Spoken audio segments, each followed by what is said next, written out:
As you may have heard, Canada is quickly becoming one of the most popular destinations for immigrants thanks to its multiculturalism and diversity. It basically implies that when you emigrate from where you were, you won't feel like you're in the minority right away. In this video, I'll discuss and evaluate the 3 greatest cities to move to if you're considering relocating to Canada. Stay tuned.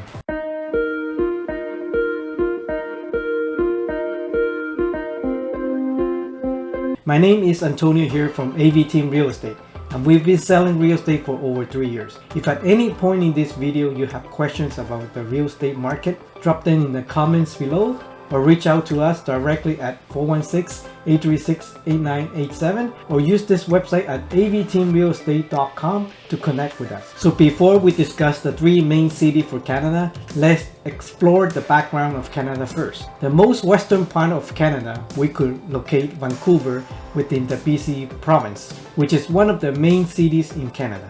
Moving along to the east of BC, we find Calgary within the province of Alberta. Next to it, we find Saskatchewan, Manitoba, and then Ontario. In Ontario, you find one of the most popular and important cities in Toronto. Toronto is the second largest financial and economic center in North America. According to the IRCC, Ontario is the most preferred destination for immigrants. BC is in the second place, followed by Alberta. As a result, in this video, I will focus on these 3 cities, Toronto, Vancouver, and Calgary, as well as their lifestyle, the cultural backgrounds, educational costs, and so on, in order to choose which of the 3 cities you prefer. Okay, let's explore Vancouver. For the past decades, Vancouver was the main destination for many Asian countries, and one that stood out the most was Hong Kong.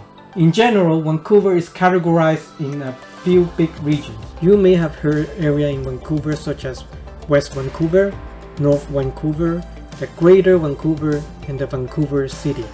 Within the Greater Vancouver, they have few different cities, and one of the cities is called City of Vancouver.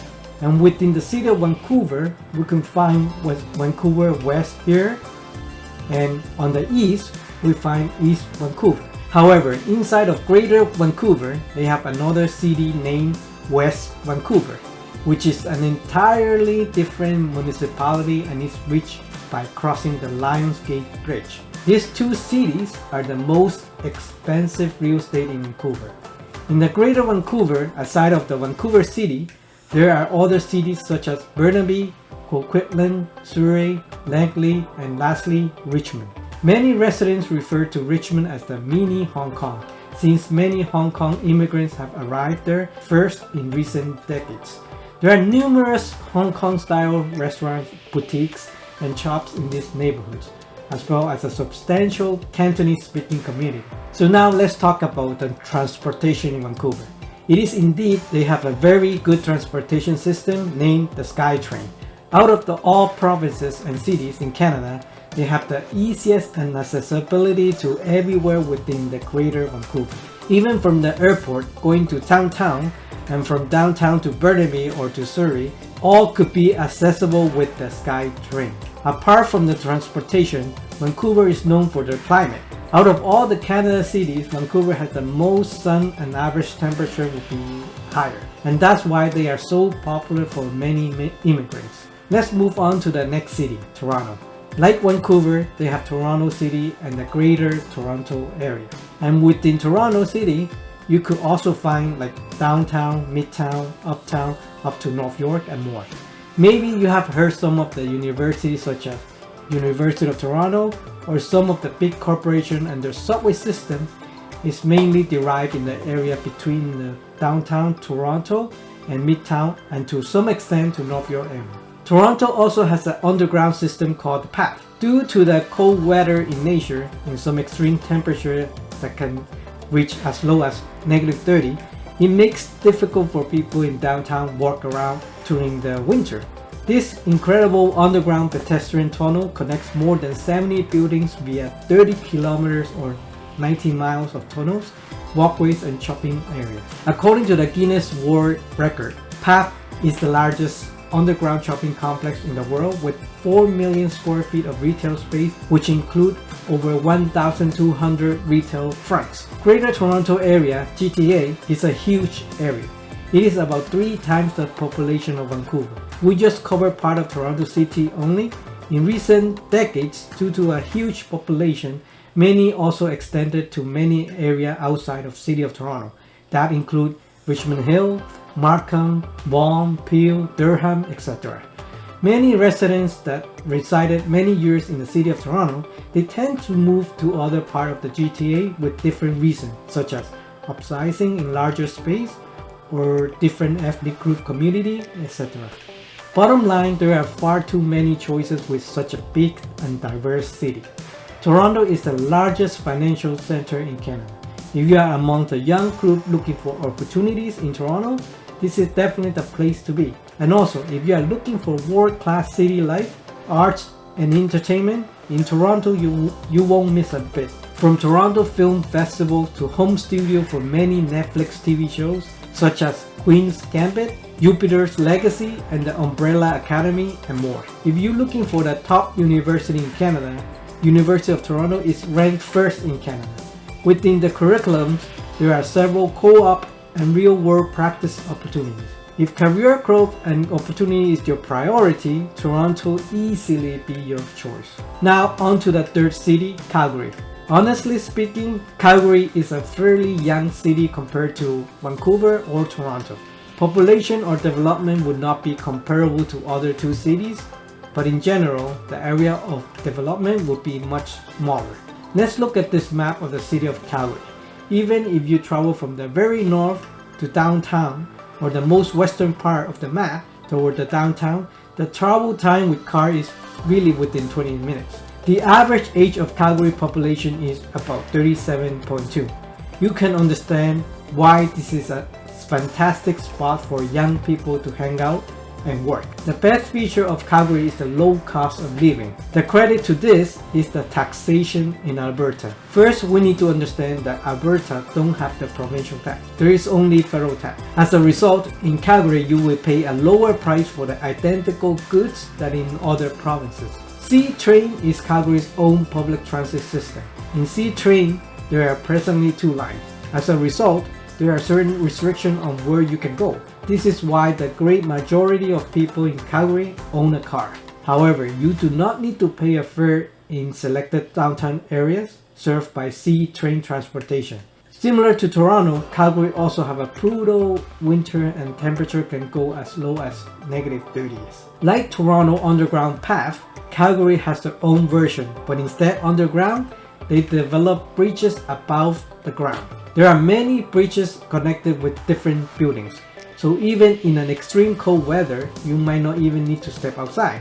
And this network is called Plus 15. Let's compare the cost of living in the 3 cities now. Toronto has the highest cost of living in the 3 cities. Let's look at an example of an average expenditure for a family of 4. The average cost in Toronto would likely be around $6,200 a month, and for Vancouver, for a household of 4, the average cost would be around $5,900 a month. And for Calgary, with the same household of 4, the average cost would be around $5,100 a month. This gap will become even bigger comparing to the lifestyle in each of the cities. And why is that? In addition to Calgary tax being less than Vancouver or Toronto, Alberta is one of the richest provinces in Canada. The allowance or credit back to the citizen in Calgary usually is far more generous than in Ontario or BC. And most importantly, in terms of real estate, Vancouver has the most expensive average home price, roughly around $1.18 million, followed by very closely by Toronto at $1.082 million, and the least expensive is of course Calgary at $443,000. Credit to Korea Starts. Based on the average property price, the rentals are very comparable. Calgary would be the cheapest, while Vancouver and Toronto seems to be the most costly. That explains why the cost of living in Vancouver and Toronto is so much higher.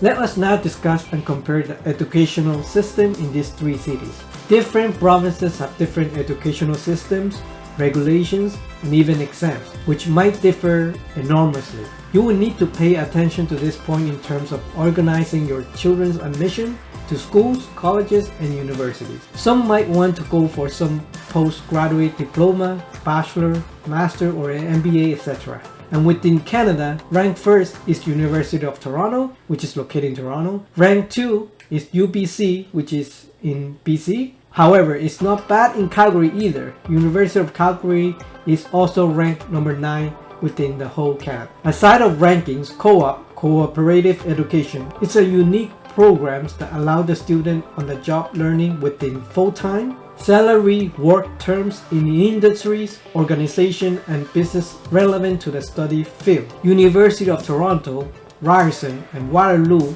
are among some of the universities that offer this type of programs. The tuition is also one important aspect to look at. Let's use this an MBA program to compare tuition for 3 universities for an example. University of Toronto, usually the estimated price for a year is $59,350. And in University in British Columbia, the average per year is roughly about $63,970 per year. And lastly, University of Calgary is roughly around $29,000 a year. In comparison, University of Calgary almost half of the tuition in Toronto or Vancouver. This is just a quick comparison in MBAs. However, the average thesis-based or research-based master is about $9,000 a year. If you are looking for a more budget-friendly for education, I would strongly recommend Calgary. Now, lastly, I would like to compare job opportunity and salaries. Let's talk about Toronto first.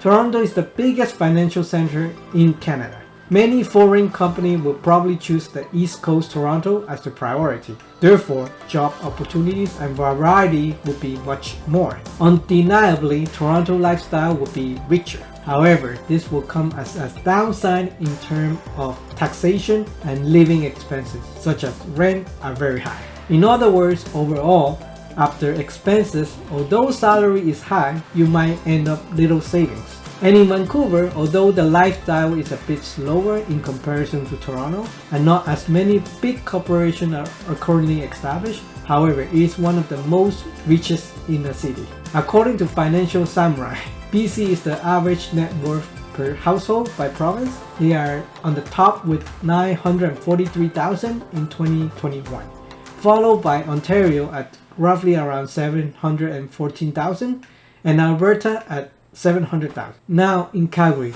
it seems that here is a pretty much quiet and average, but a quick fact, the average household income is the highest among the 3 cities at $122,000. And you may ask why? The taxes that we mentioned before contributed to this part. And don't forget, Alberta has many tax allowances and subsidies. So all in all cities have their pros and cons, and I hope after watching this video, you can have some idea if you are in the fence of moving to one of these cities. Of course, this is just a quick overview and based on our observation, but I recommend you to do your own research as well and see which of these cities would be your preference. I hope you all got some value from this video. If you did, be sure to check out some of our other videos on YouTube listed below in the description. There you will find both buying and selling advice, as well as many resources to help you through your journey. If you are looking into buying or selling real estate in the GTA Toronto area, feel free to give us a call or text us at 416-836-8987 and we will be happy to help, and I'll see you in the next video.